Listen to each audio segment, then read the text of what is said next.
Configuring Exchange 2019 in the EAC. Welcome to this Exchange video. My name is Ed, and in this video I'm going to do a high-level overview of what's in the EAC, what you can configure, what you can't configure.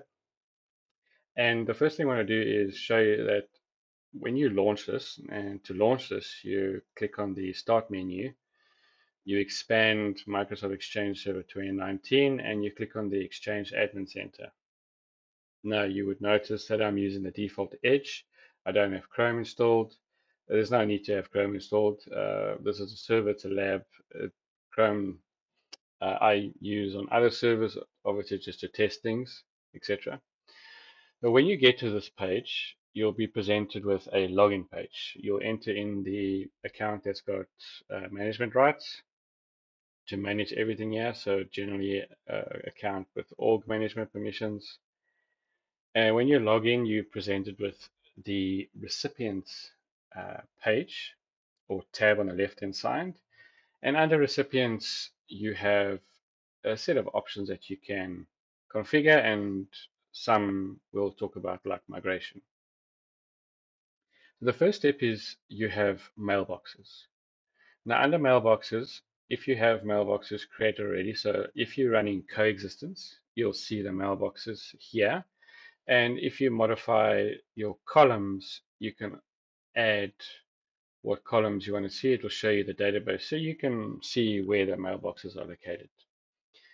If this is a brand new setup where there's no mailboxes, you're setting up a new environment or a new forest, this will obviously be blank.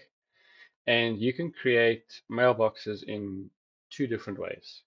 Now, we're not going to speak about the Office 365 portion just yet. This is purely for Exchange 2019 on-premise.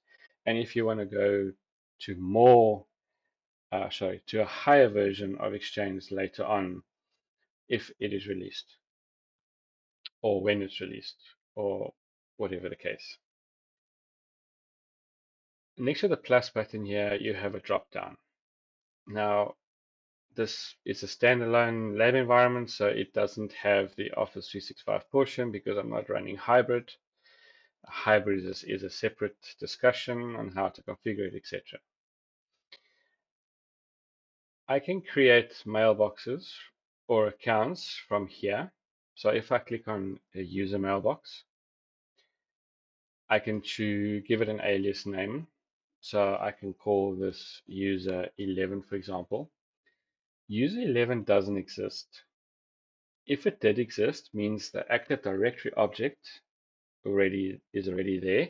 I could choose browse and I can select the object and it will create a mailbox for that account. But because this is a new user, I click on new user and I give it a name. Obviously, this is a fictitious account. Um, and then if you have structures in your Active Directory environment where your OUs are broken down into management, execs, sales, marketing, etc., then you would choose browse and you point to the OU structure. So let me show you. I've got a OU that's called TLAB users. You might have a nested structure where you've got um, an OU with the OU below it, etc. So I'll choose that. I'm going to just say it's user one. I'm going to give it a dummy password of password one. Not very secure because this is a lab just for demonstration purposes. And let me just change this. So it was user 11, not user 1. And under the more options, if you expand this, if you have more than one Exchange server, you can specify where you want this located.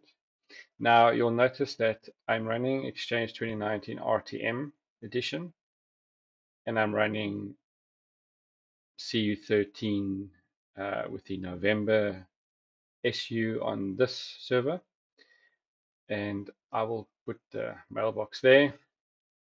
If you want an archive for this user, you can select I want an archive, and you can click on the browse button and you can specify if you have an archive database that you want to separate from the user accounts. You can choose that, for example. Just remember that with archiving, you do need an enterprise CAL for this, which you have to purchase separately. It's not like on the older versions where you had to, with the CALs, that you had to load them on the system, but you just still need to buy them because if you get audited, you need to show that, listen, yeah, if I've got so many users with so many CALs, that it matches. And then if you have an address book policy, you can obviously select it here. And then you can click save. Uh, user 11 already exists in my lab. Okay, well, let's make it user 13 then, just to be on the safe side because I don't see a user 11 in the list here. And that's probably the username or the first name that it's complaining about. And then you'll see once I've created the mailbox now, it shows that this user has an archive where all these other users here do not have an archive. Now going through this list of mailboxes, you'll notice that when I selected a mailbox, I was able to do more actions on the right hand side. So if I click on 13 here, you can see that I have the ability to disable ActiveSync for this user, disable Outlook on the web or OA. I can disable the archive if I need to. If I go to a user here, you'll notice that the enable option is highlighted. This user isn't under any in-place hold. You can see that email connectivity is enabled. And from here, I can move the mailbox to a different store. And I'll just demonstrate. I won't actually move the mailbox. I'll just show you what it looks like. If you click on to another mailbox, you'll give it a name, and then it's saying the archive, move the primary and the archive if one exists. So that means that this user, you'll move both mailboxes, or you have the option to only move the primary or only move the archive, and then you'll select the databases. So for example, if I selected B and then the target, I selected A, I can give it a bad item limit. And then when you click next, you'll obviously specify who to send the report to and then to start the batch. And when you click the new button, you will then be taken to the migration page where it will actually show you the migration. And when you click on the migration item here that's listed, it will then give you more stats. So that is what's available for mailboxes. Now, if you actually go into the mailbox, you'll see you have a general page where this is all the information that we just specified. And you can reset the user's mailbox password, and you can see where it's located on which database and which organizational unit. If you don't want this user to be shown in the address list, you can hide it. So for example, like a service account, and you can also force the user to change the login or the password the next login, sorry. Mailbox usage, this user hasn't logged in, so it doesn't have any usage yet to display. Also doesn't show you a last logon date and timestamp. If you click more options, you can customize the quotas for this mailbox itself, and you can obviously change the retention period. If you click on contact information, if this information is filled in an Active Directory, now you get some Active Directories that have a higher authoritative source, that like an HR management system that actually goes in and populates this automatically. You might be in a different region, puts in your work phone number, if you have a Teams number, for example, your mobile number, etc. Um, most of the stuff's not filled in manually because, like I said, it's done from an authoritative source. If it is manual, then this will be provided to you to fill in if you are managing the environment. Under organization, same thing. Who does the user report to, the company, department, and the title, etc. And then if you select a manager here, you'll see the other direct reports. The email address, this is based on what you've set in Exchange. So if you have a default policy that stamps the domain name versus the local name domain name that I have here, so you might have tlab.com and you want that to be there, it'll stamp by default with that. You can also edit this. You can come in and change the address. You can also add an SMTP address, so just be aware capital SMTP will be the primary one. If you want to enter X500 or one of these, then you can enter it here with the email address. Then with the mailbox features,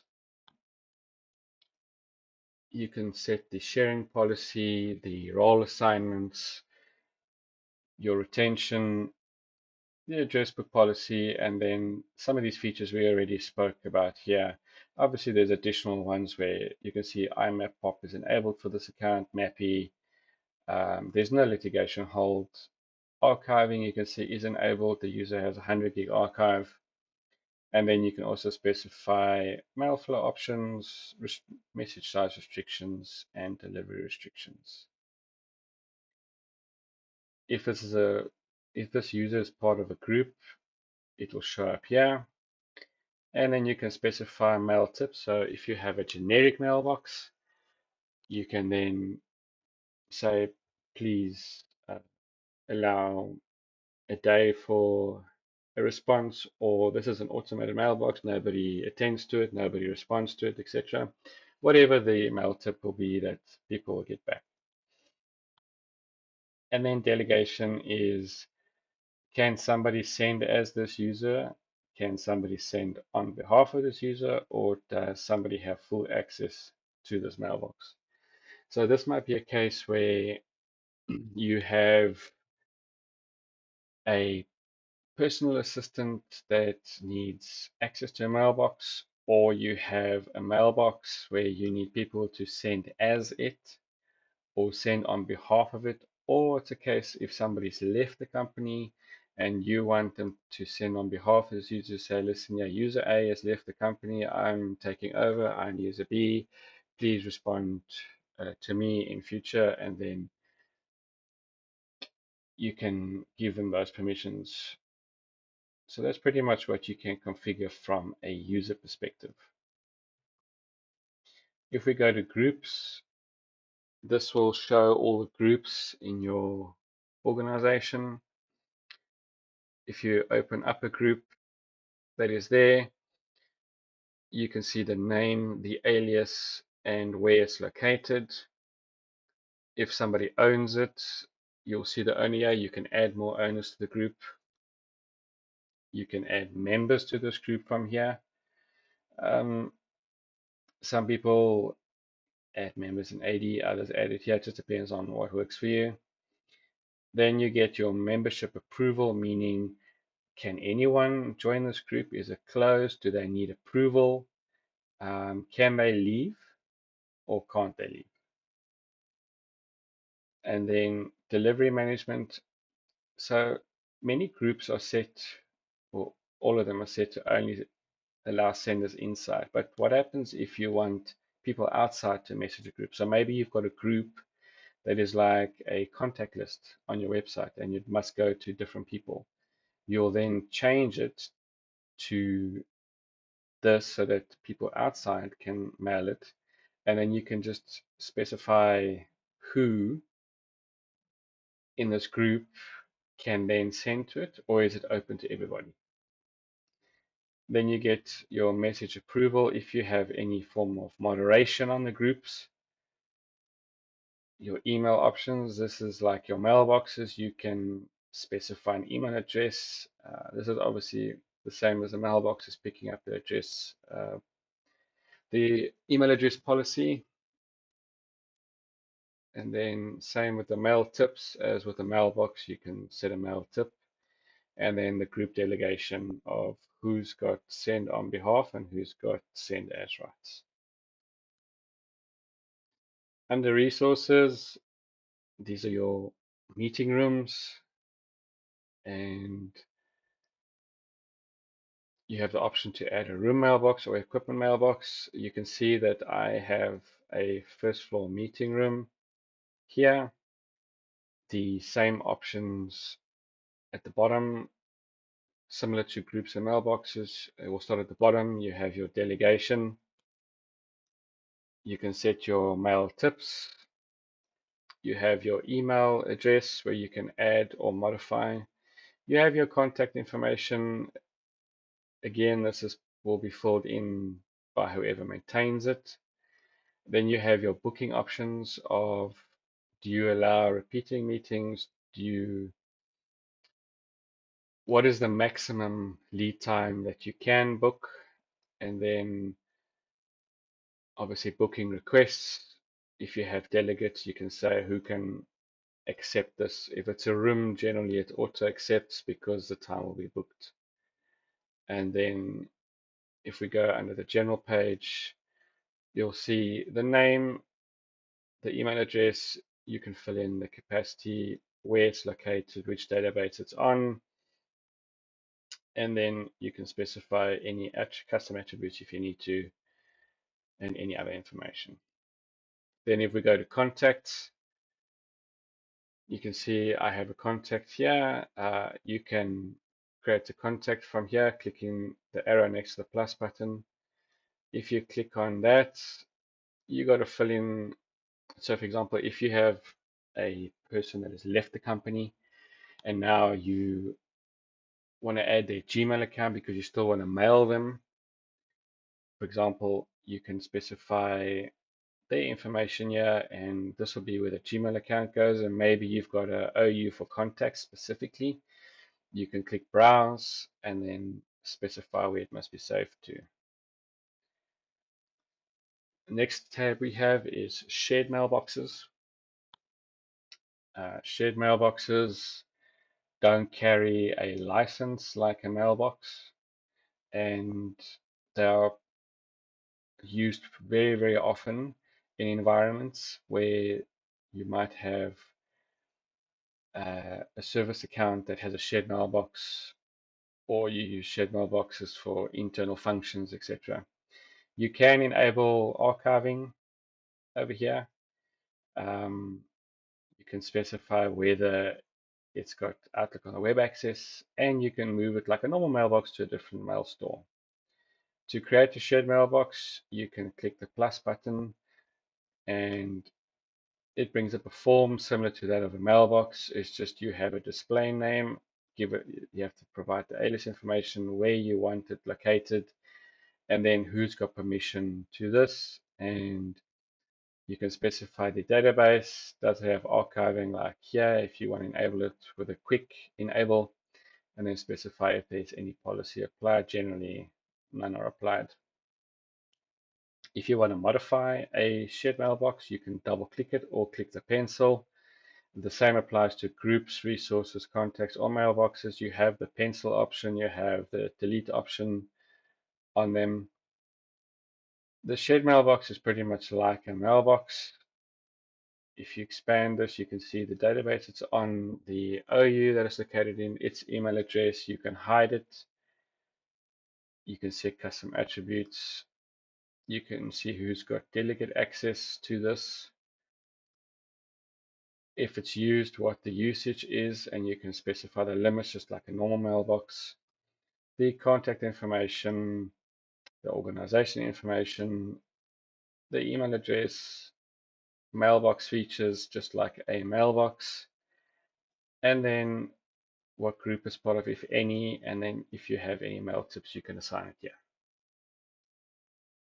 Then if you click on the migration tab, as we spoke about, this is where you'll see the status for all your batches. this calls PowerShell in the background.